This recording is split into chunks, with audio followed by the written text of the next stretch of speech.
First of all, my colors were supposed to be pink. This butterfly is totally pink in the design, but obviously my colors are off on my sublimation printer. I will figure that out at a later time. The purpose of this tutorial is to teach you how to do the split letter design in Cricut Design Space, and I'm confident that I'm going to do that once the tutorial starts. Hello everyone, and welcome to Crafting with Delonda. It's me again, Delonda, and thank you so much for joining me today. Like I said, today is all about learning how to do the split letter design in Cricut Design Space. I am going to take you step by step, just the way that I always do. And at the end of this video, if you find it helpful, please remember to like the video, subscribe to my channel, and turn on the bell for notifications because I do upload new content every single week. Now, without further ado, let's look at the materials and then we'll go over to the computer and do everything we need before we go into Cricut Design Space. The materials I'm using for this project include, I'm not really using my Cricut, but I am using Cricut Design Space. I'm using the new HTV Ront manual press. This is a 15 by 15 heat press. I'll be using 8.5 by 14 A-sub sublimation paper, butcher paper, this polyester bag. I purchased this from Michaels. I'll leave it linked below. This image that I am going to teach you how to create in Cricut Design Space. I'm using Cricut heat resistant tape in my cute little hedgehog tape dispenser, and I'll use my lint roller to remove any fibers that are on the bag prior to pressing. Now, without further ado, let's head over to the computer so that I can show you the font and the file that I used to create this image. The first thing we're going to do is go to this website, that's fonts.google.com, and look for a font that's called Anton. This font is free, and if you look right here, you can see the license information. These fonts are licensed under the Open Font License, which means they can be used commercially. So what I suggest you do is download the font. You'll just click here to get font. I already have the font, and you'll download it, and then you will get it uploaded into Cricut Design Space. Download this breast cancer butterfly from the Creative Fabrica website. You're going to click download, and then you will upload the file also into Cricut Design Space. Once you have these two things done, the font and the butterfly, you can head over to Cricut Design Space. Let's go there now. I am in Cricut Design Space, and the first thing I'm going to do is click on upload, and I'm going to upload the butterfly image.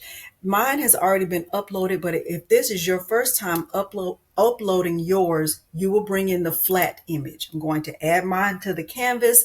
It comes in really big, which is fine. I'm just going to change the width to 20.0. Okay. Now I can see that I didn't change the height and my proportions are still locked. What I want to do now is bring the view down on my screen to just right at 50%. I'm going to bring the butterfly down and kind of just over, and I'm going to right click and duplicate the butterfly, and I'm just going to move one out of the way. So if we look at my layers panel, you'll see that I have two layers. I have my first butterfly over here, which is my main butterfly, and I just have this extra one that I don't need at this moment. Okay, what I'm going to do now is type my text. So I'm going to go over here to T, and I am going to make sure that my caps lock is on. I'm bringing my text box over here. I'm going to double click in here, and I'm just going to type 4 words that I want to use. You will be personalizing this for your needs, and I'm going to make this fit my needs. Okay, so the words I want to use are peace. Okay, my caps lock is on. I'm going to click enter, hope,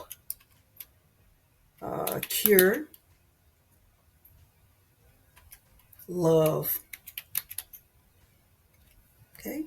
Now with those 4 words typed, what I want to do is come over here to my font selection at the top menu. I'm going to click the drop down and go to my system font, and I'm using that Anton font that I just downloaded from the Google website. Okay, so my font has been changed. Now I'm just going to resize it just a little bit, and I am going to decrease the line space. You can click the decrease until you get to a comfortable spot for you. I think where I want to go is to negative 4.8. I think negative 4.8 is perfect. All right. Now what I'm going to do is click on the alignment, and I'm going to align my text to the left. Now I'm going to right click and duplicate this and just move this one over. So now I have 4 layers on my layers panel. I have my 2 butterflies, one over here to the left, one over to the right. I have my text over here to the left, and I have my text over there to the right. I'm going to take this set of text, the one that I'm planning to use, and I am going to go to combine and weld. Okay, so now I still have 4 layers. Now with my text, I'm going to put it over here on top of the butterfly, and I'm just going to resize it, and I'm making sure that my text is actually a little bit bigger than my butterfly. Okay, I want it to kind of just be hanging off the butterfly, and I want you to be able to see what the text says clearly. All right, what I want to do now is change the color of my canvas. Right now is white, but I really want you to clearly see what's going on on my canvas, and I think it'll be better if I just changed the color. So I'm going to click right here where it says blank canvas. I'm at the bottom of my layers panel if you're following my mouse pointer, and I'm going to just click there and then go up to this top panel and click on color and go to this light gray. Okay, I think that's going to help us really be able to see what's going on. The view on my screen is still right at 50%. Now, hopefully, if you are still with me, just know that we are just about halfway finished. And if you've made it this far, I want you to give yourself a pat on the back. You're doing great. All right, so now what I'm going to do is click on the butterfly, and I am going to bring the butterfly to the front of the text. If you look at it, you can see that the butterfly is behind the text. You can see that all of the text is on the front. Okay, so I'm going to click on the butterfly. I'm going to right click, and I'm going to click bring to front. Okay, so now it's completely in front of the text. Okay, so now I'm going to select the butterfly and the text. I can tell that I have 2 layers selected just by looking at my layers panel, and I am going to choose the option to slice. Okay, now I'm not going to move anything out of the way right now. You can look and see that everything is still in its proper place. I have not touched anything. Okay, what I'm going to do is look at my layers panel. Right here, if I click, this is my original butterfly. Right here, this is the sliced portion of the text. Right here, this is the outer portion, or still the inner portion of the text, that's gray. And then this is the outer portion of the text. What I want to do is remove this portion of the text. This portion of the text is gray, and I really don't need it. So what I'm going to do if I look at my layers panel, this is my 3rd layer. It is the gray portion of that slice. I don't need it. I'm going to delete it. Okay. You can't even tell that it's deleted because it has no bearing on my image. All right, I still haven't moved anything else over here. Everything is still in its proper place. All right, what I want to do now I know with different tutorials, people do things differently.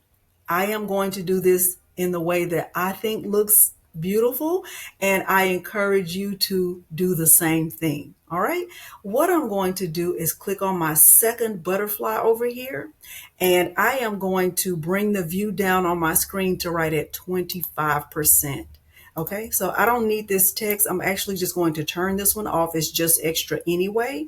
And when I look at my screen, I still have my original butterfly with my two slice results, and then I have my extra butterfly. I am going to make this butterfly bigger. I want it to be really big. And the reason why I'm doing that is because I like this pattern in the butterfly, and I didn't want to try to find something that would match. I actually want to use this pattern. So what I'm going to do is use this pattern that's in this butterfly to slice out of the gray layer of my butterfly. And I think that is going to make it even more gorgeous. Okay, so I'm not looking for a complementary color. I'm looking for the perfect exact match.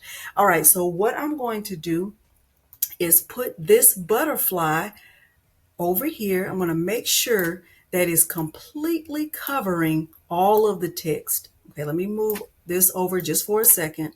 Let me select all of this at one time. Let me move it down just a little bit. Okay, and I'm going to bring this back over.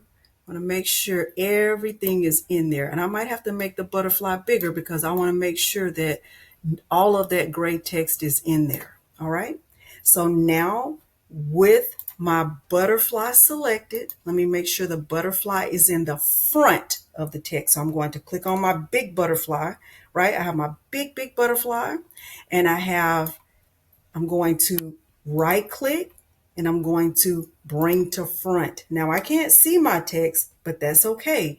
What matters is that I know is the gray text, which is my fourth layer in my layers panel. So I'm going to select my big butterfly. I'm going to hold my shift key, and I'm going to select that gray text, and then I'm going to click slice. Okay. And once I do that, I can remove the big butterfly and I can actually delete it. And I can also remove this gray layer of text because I don't need it. And I'm left with all of my text. Now, what I'm going to do with my text is I have two layers of text. I have the inner part, and then I also have the outer part of the text. I am going to take my first layer and my third layer, and I am going to attach them. That attaches all of my text. Now, I know it's hard to tell what the text actually says. Let me bring the view back up. Right now, the view on my screen is at 25%.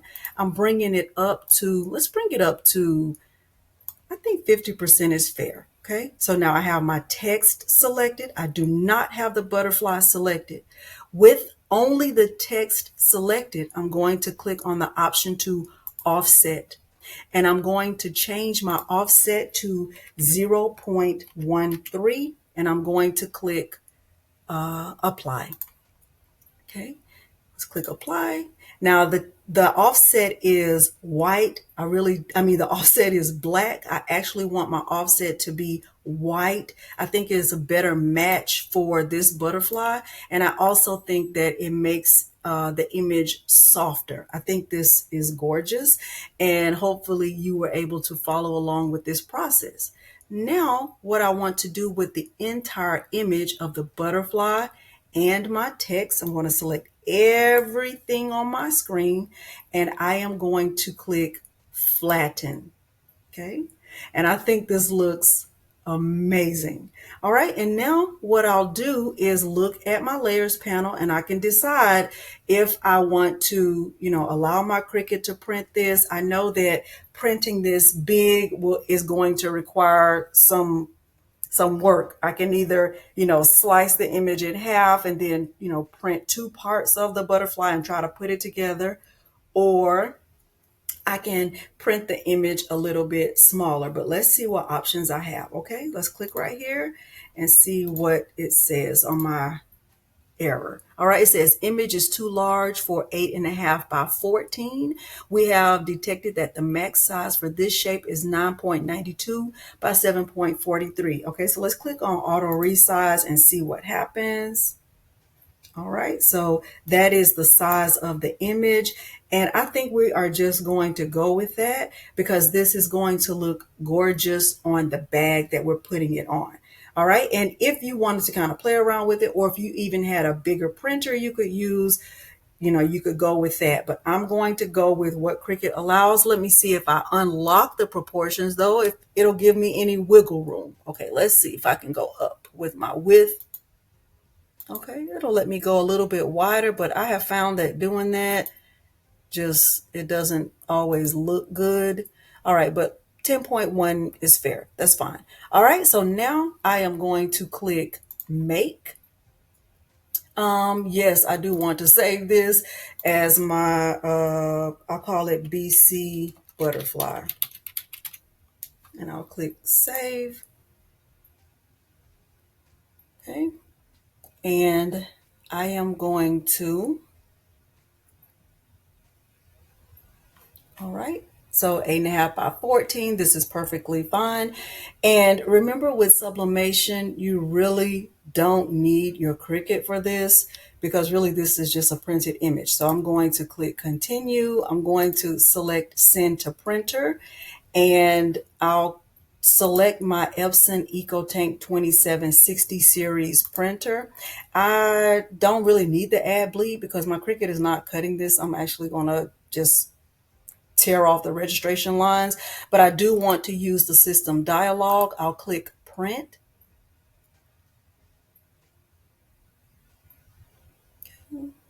I'll go to my printer settings. I'm looking for my Epson EcoTank 2760 series. I'll click preferences. I'm choosing my 8.5 by 14 sublimation mirrored with the print preview. I'll click OK. And what is going to happen is I'm going to get a print preview. And if the image looks exactly how it's supposed to, I will click print. So let's click print.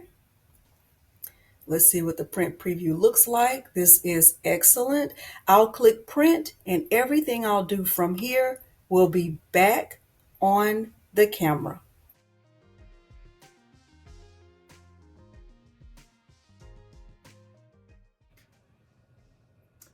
Okay, if you didn't get a chance to see my unboxing and first use of this heat press, I'll make sure that video is linked below this video. I am going to power on the little control panel right here, and I am going to use the temperature knob to change the temperature to 400 degrees Fahrenheit. So I'm just turning it to the right. It goes up in 5-degree increments.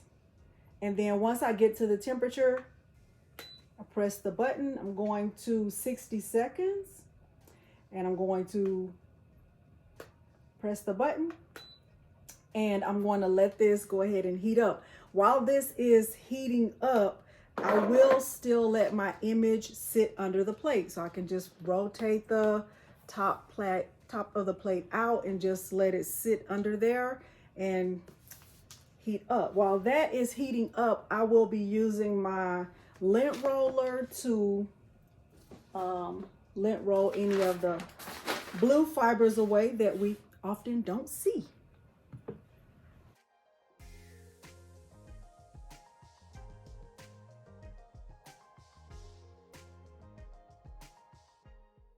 Okay.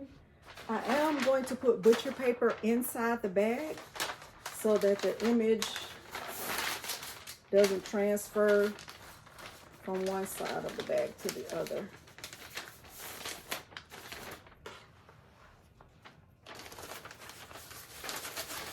I am going to start to tear away the registration lines.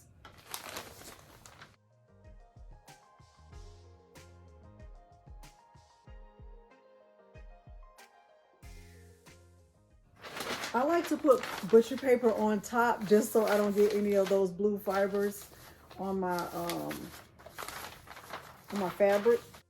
The good thing about this heat press is that you can control the pressure with the pressure knob right here.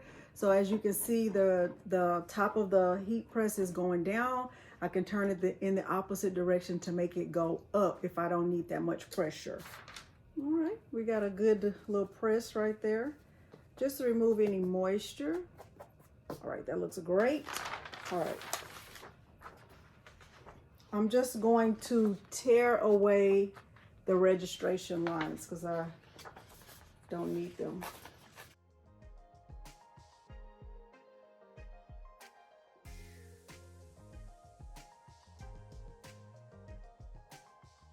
I'm going to use a little bit of tape to get my image taped down. I'm going to put this butcher paper back on top.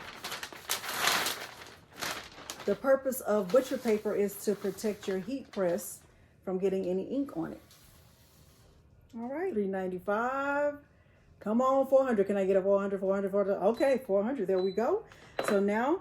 So it does 3 beeps when it reaches the temperature. I'm going to press down and I'm going to press the timer. And it'll start to count down. I'll speed this part up. Okay, the time has stopped. It's a lot of steam. Let's see how it looks. Dun da da da. This is always my favorite part. I think it's gonna look really good. Oh gosh, I folded the E. Oh man, I folded the E on the corner. Oh man. All right, let's take a look at what happened with my bag. So this is normally my favorite part, but let's look. So there was a fold right here, and this is the part that actually got pressed. So what I tried to do was just fix it with my mini press, but all of the ink had already really been released right here. But let's take a look and see how the rest of it turned out. Oh my gosh, it looks really, really pretty. So here is my bag, and it's very, very pretty. Now I'm going to just press it again and see if I could get it perfect without having this fold. So I'm just going to flip it over and try it again. I am going to use less time this time because I did 60 seconds. I'm going to do 385 for 45 seconds and see if that makes a difference. Now, because I don't want any ink to get on my heat plate, I am going to put butcher paper here, and I'm going to tear away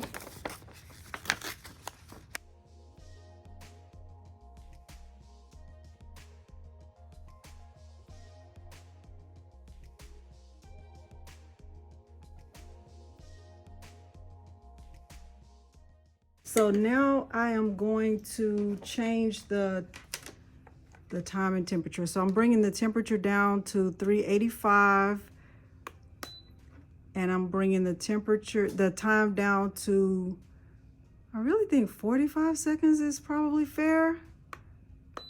Okay, and so I'm gonna let the temperature decrease, and then we'll press this on the bag. All right, my temperature has been reached. So now I'm going to put butcher paper on top.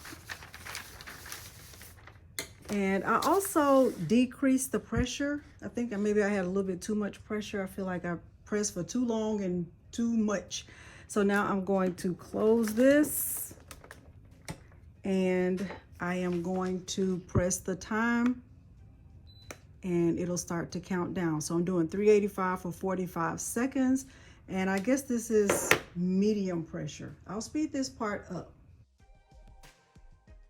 All right, the timer has beeped. It does do 3 beeps when it finishes. So let me pick this up. You can rotate it, to the left or right, just depending on where you are in this whole process. Let's see if it's perfect this time. We do love perfection. This is always my favorite part. If you've been with me, and I'm going to do my very best to maintain my composure. All right, let's see. Okay, there it is. There is my image. Now that is looking very orange. That is looking very orange. I'm not loving that. Fall breast cancer awareness. So I'll get that figured out. But at any rate, hopefully you have found this tutorial helpful, and you know how to do a split letter design. If you did find this helpful, please remember to like the video, subscribe to my channel, and turn on the bell for notifications, because I do upload new content every single week. Thank you so much for joining me today, and thanks for watching. Bye.